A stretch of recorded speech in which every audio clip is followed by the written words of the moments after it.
ընդդիմադիր դաշտում ինչա կատարվում հիմա։ Այն օրվա Սերժ Սարգսյանի խոսքից հետո, հա, process-ներ կանխատեսում եմ արդեն։ Ես վստահում եմ անսահման Սերժ Սարգսյանին։ Եթե ինքը տեսնում է, որ պահը հասունացել է, ուրեմն հասունացել է։ Իմ մեջ արդեն դուխ է մտել, վստահություն է մտել այս Սերժ Սարգսյանի նույնվա խոսքից հետո։ Որտեղ ինքը շատ հզոր մարդ է, շատ ուժեղ մարդ, ինքը տենում է ամեն ինչ, տենում է մի 1000 քայլ առաջ, քան մենք բոլորս միասին վերցած, ու ինքը որ ասեց պահը հասունացել է, որ ասեց չի հասցնի։ Ասեց հանրակրվեն այս կիրակիրի չի հասցնի։ Անի, այսինքն այդ ինձ տվեց դուխ ու վստահություն, որ ամեն ինչ լավ ալնելու։ Թող մենակ չխանգարեն, այս մեր ներսում իրան չխանգարեն, հասկանում եք, այս ներսում, մեր ներսում իրան խանգարելով են, որ ինչեւ այսօր Նիկոլը մնում է թուրքներ ընդից գալիս է առաջ։ Թող չխանգարեն, ամեն մեկը ձեր ուղղությամբ ձեր պայքարը տարեք, բայց մեկին մի վիրավորեք, մի խանգարեք, ես այս այն կոչը։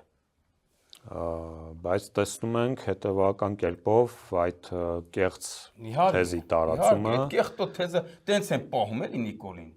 Տենց են, պարոն Ֆիդանյան, այն որ տեսակ, որ Ռոբերտ Քոչանից հարց տվին Սերժ Սարգսյանը ինչ պատասխանեց։ Հորը Սարև սիրտս լցվեց, որ էլի որպես ընկեր ինք իրան ճիշտ ասեց, հանգիստ թողեք Ռոբերտ Քոչյանը, հիշում եք։ Այսինքն իմ սիրտս իրոք այդ պայն ազդվեց, էլի որպես ընկեր ինք իրան շատ ճիշտ պայեց։ Դրանից հետո նայում եմ ես բաները, կոմենտները գրում են, բա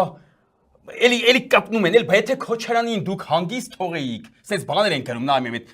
որոշ աջակիցներ, սենց չէր լինի։ Այսինքն ըտից երևում է, որ դրանց հետ ճամփ, դրանք մարդ չեն, էլի, այդ գրողները մարդ չեն։ Դավիթ ջան, պարոն Ֆիդանյան ջան, ասեմ Սերժ Սարգսյանի այդ խոսքից հետո ինձ սիրտը լցվել է, որ ասենք որպես ընկեր ինք իրան ոնց բայց սրանք էլի ուզում են կապնեն, հասկանում եք։ Այդ ով է Ռոբերտ Քոչյանին խանգարել, որ ասեն 17 տարի չխանգարեիք։ Ռոբերտ Քոչյանի խանգարելն իր կառավարման տալին, օրինակ մեկը Արամ Հարությունյանը, որ մի ձեր թևն է։ Սաղ կյանքը իր դեմ եղել։ Ռոբերտ Քոչյանի կառավարման տարիներին այդ ինչ հաջողություն, որ մենք ունեցել ենք, հավասարապես կոնկրետ անվտանգության ոլորտում սաղ Սերժն է եղել։ Մնացած ոլորտում էլ իրան հետ հավասար Ռոբերտ Քոչյանը տեղել Անձանիկ Մարգարյանը։ Միասին մի թիմ են եղել։ Այդ ո՞նց եղավ, որ խանգարում էին իրան։ Խանգարում էին այսօրվա ձեր թիմակիցները, որ ձեր կողմ են, չգիտեմ, ամեն մեկին շահի համար։ Կոնկրետ ասի Արամ Հարությունյանը, ճիշտ չեմ ասում։ Հələ նայեք նա, Արամ Հարությունյանը սաղին ընդդիմաց, սաղի դեմ պայքարել է մենակ։ Օրինակ, էլ հենց Արամ Հարությունյանը լիքն են ընդդե տենց Արամ Հարությունյանները։ Գնացեք ձեր թիմակիցներին, ասեք խիեք վախտի խանգարում Քոչյանին, որ չխանգարեք ավելի շատ հաջողություն կունենար։ Մենք ենք Սերժն է խանգարել, որ կողքն է եղել։ Անվտանգությունը, որ այդքան ասում եք, ամենախաղաղ տարիներն են եղել, ճիշտ են ասում։ Այդ բա ով էր անվտանգությունով զբաղվում։ Ով էր Սերժ Սարգսյանը ոչ թե մենակ պաշտպանության նախարար, կարելի ասել, ոնց էր կոչվում դա,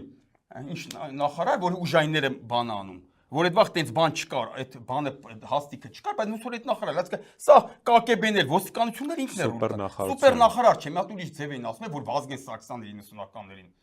ինչ նախարարություններ կա, ինչ նախարար էր ներքին գործերի։ Չեն, որ ներքին գործերի ԿԿԲ-ն ու պաշտպանության նախարարին համակարգող նախարար ոնց էր ոչ մի խոսքով ոնց այդ էր ինքը դե ֆակտո Սերժ Սարգսյանը պաշտպանության նախարար էր, բայց ինքը ղեկավարում էր նաև ԿԿԲ-ն ու ոստիկանությունն այդ ժամանակ ներքին գործերը։ Այսինքն այդ որ անվտանգ ապրել ենք, այդ ով է եղել համար 1 դերակատարը Ռոբերտ Քոչյանի կառավարման տարիներին, ով է եղել համար 1 Սերժ Սարգսյանն է, սուպեր նախարար Սերժ Սարգսյանն, այդ բառը մոռացա, այդ ոնց էր կոչվում։ Վազգեն Սարգսյանն էր 90-ականներին, էլի այդ պաշտոնին։ Պետնախարար, հա,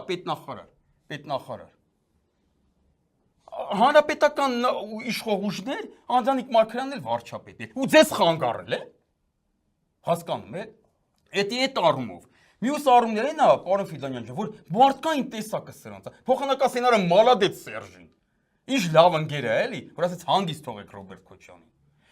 Այդ նույն ձևել հուզվել են, երբ որ Սերժ Սարգսյանի մայրիկն էր մահացել, Ռոբերտ Քոչյանը որ եկավ, թաղման։ Այդ նույն ձևի սիրտս լցվեց։ Եկավ Սերժ Սարգսյանի կողքը նստեց մինչև վերջ։ Եկավ Ստեփանակերտ։ Այդ վաղտ էլ եմ այդ նույն ձևի հուզվել։ Ոնց որ այդ վաղ ես հելնեի մի հատ ավել պակաս կամ մերոնց դե ես բնական է ես, չէ։ Բայց մերոնցից մեկը հելեն մի ավել պակաս բան գրեր։ Քոչյանի ասեն այդ իրան էլ նույն ձևի կասի արա դու մարդ չես արա։ Չես տենում ես ինչ բան է էլի խես սենց ավել պակաս հաչում։ Ոնց որ մի դրանց եմ ասում։ Մարդը ասում է իմ ընկերն է հանգիստ թողեք Ռոբերտ Քոչյանին։ Ոնց որ ընկերոջ համար ցավում է։ Փոխանակ դու դրանից բան լնես։ Եթե Ռոբերտ Քոչյանին հանգիստ թողենք 17 տարի, սենց։ Ռոբերտ Քոչյանին հանգիստ չեն թողեք դուք։ Այդ դուք։ Որևէ վաղ իրա դեմ եք եղել։ Այդ 17 տարիների ընթացքում։